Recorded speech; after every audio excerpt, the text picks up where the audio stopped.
नमस्कार दोस्तों, स्वागत है आपका नॉलेज हब में। और मेरा नाम है हिमांशु। तो जैसा कि आप लोग जानते होंगे कि आज CAPF का 2023 वाला एग्ज़ाम कंडक्ट हुआ है। तो आप लोग एग्ज़ाम देकर आए होंगे। आशा करता हूँ आपका एग्ज़ाम अच्छा गया होगा। सो एक बार थोड़ा सा देख लेते हैं, क्विक लुक देख लेते हैं एक बार कि कट ऑफ क्या जा सकती है इस बार की एग्जामिनेशन की CAPF की। तो देखो, थोड़ा सा देख के चलेंगे कि क्या क्राइटेरियाज हैं जो कट ऑफ को अफेक्ट करते हैं, ठीक है ना। जैसे कि जो फैक्टर्स हैं जो इन्फ्लुएंस करते हैं कट ऑफ को, पहले वो देख लेते हैं। उसके तहत हमें ईजी रहेगा कि प्रेडिक्ट कर सकते हैं हम कि कट ऑफ जाएगी क्या एक्चुअली। ठीक, तो देखो सर, जो वैकेंसीज़ हैं वो 322 के अराउंड है, जो कि पीछे जो ट्रेंड देखा गया है अराउंड 2018 के बाद से इतनी वैकेंसीज तो नहीं आई हैं। ठीक है, 19 में थोड़ी थी ठीक ठाक, बट 20 में, 21 में, 22 में वैकेंसी 250 के नीचे ही रही हैं। बट इस बार जो है 23 के अंदर वैकेंसीज हमारी 322 के अराउंड आई हैं, जो कि अच्छी वैकेंसीज मानी जाती हैं CAPF के लिए। जो मैंने मेंशन कर रखा है, 22 में इतनी थी, 21 में तो 160 के अराउंड थी, और आपकी 2020 में 210 के अराउंड थी। तो वैकेंसीज बहुत अच्छी हैं, तो इसका मतलब ऑब्वियस सी बात है, इसका रिफ्लेक्शन दिखता है कट ऑफ पे बहुत। जैसे 2018 में अराउंड 450 वैकेंसीज थी, तो कट ऑफ उसकी नीचे गई थी। और 2019 में या 21 में, देखो 21 में कट ऑफ बहुत हाई गया है। उसके दो रीजन है मेनली। जो 21 में कट ऑफ हाई गया है, एक तो वैकेंसीज बहुत ही ज़्यादा कम है, और दूसरा एग्जामिनेशन में जो पेपर 1 था उसका लेवल ईजी था।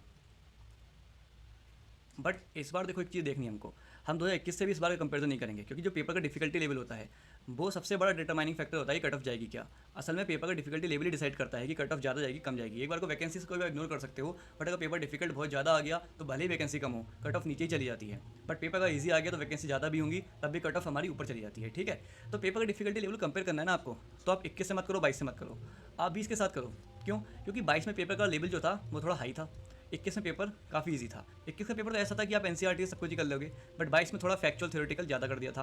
बट इस बार का पेपर हम कंपेयर कर सकते हैं 20 के साथ। अब 20 का कंपेयर करने का मतलब क्या होता है, क्योंकि जो लेवल है वो बढ़िया है। और दूसरी बात ये आती है कि 20 में हमारे पास वैकेंसी का भी पूरा डेटा है, ऑफिशियल कट ऑफ का भी डेटा है हमारे पास, जो कि हमें पता है जनरल के लिए गई है पेपर 1 की 117 और कलेक्टिव गई है 205। ठीक, पेपर 1 एंड 2 मिला के दोनों की। तो इसके बेसिस पे हम इतना प्रेडिक्शन कर सकते हैं कि पेपर 1 में अगर कट ऑफ जाएगी तो उससे प्लस 70 मार्क्स आपके पेपर 2 में आने चाहिए, तो आप कंबाइन कट ऑफ पेपर 1 की और 2 की क्रॉस कर देंगे। तो देखो, 2020 को अगर हम आधार बनाते हैं तो हम लोग कह सकते हैं कि जो इस बार की कट ऑफ जा सकती है। अब 20 के कंपैरिजन ध्यान रखना, वैकेंसीज अराउंड 110 वैकेंसी ज़्यादा हैं 20 के कंपैरिजन में। पेपर का लेवल ऑलमोस्ट इक्वल है, तो ऑब्वियस सी बात है कट ऑफ थोड़ा सा नीचे जाएगा। ठीक है, क्योंकि लेवल सेम और वैकेंसीज ज़्यादा, तो कट ऑफ डाउन होगा। ठीक है, तो यहाँ पे आप देख सकते हो एक्सपेक्टेड जो कट ऑफ रहेगा वो पेपर 1 के लिए अराउंड 115 से 120 नंबर में इसलिए कह रहा हूँ क्योंकि देखो लेवल ऑफ प्रिपरेशन भी बड़ा है। अगर लेवल ऑफ प्रिपरेशन कैंडिडेट जो अपीयर हो रहे हैं सिमिलर रहते तो हम कह सकते थे कट ऑफ 105 भी जा सकता था, 110 भी जा सकता था, जो कि जा सकता है। इसमें कोई सर्टेनिटी नहीं होती है, जा सकता है 110 भी जा सकता है। बट 115 का जो लाइन है 115, ये कि सेफ स्कोर है पेपर 1 में आपका। ठीक, और पेपर 2 देखो, क्योंकि मोरलेस जो होता है ना हमारा हर साल सेम ही आता है, और सब्जेक्टिविटी का रिटन पेपर होता है, तो बच्चे उसमें एक डिसेंट स्कोर 60 से 70 80 तक कर लेते हैं। ठीक, तो अगर हम पेपर 1 के अंदर प्लस कर दें 70 मार्क्स, तो हमारी कट ऑफ निकल के आ सकती है जो रिटन पेपर की कट ऑफ होगी।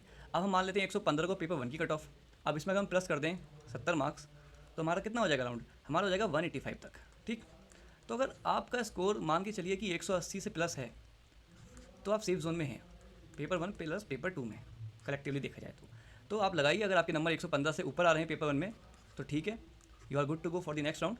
और साथ में कि आपका डिसेंट होना चाहिए पेपर 2 के अंदर भी जो आपका परफॉर्मेंस है वो। ठीक है, तो 180 प्लस माइनस 5 जा सकता है, बट ज़्यादा उसके ऊपर कट ऑफ इसलिए जाएगा because of vacancies and the examination का, मतलब जो डिफिकल्टी लेवल होता है पेपर 1 का, उसकी वजह से। तो उम्मीद करता हूँ कि आपका पेपर अच्छा गया होगा, आपका अच्छे सिलेक्शन हो अगर आपने अच्छा परफॉर्म किया है तो।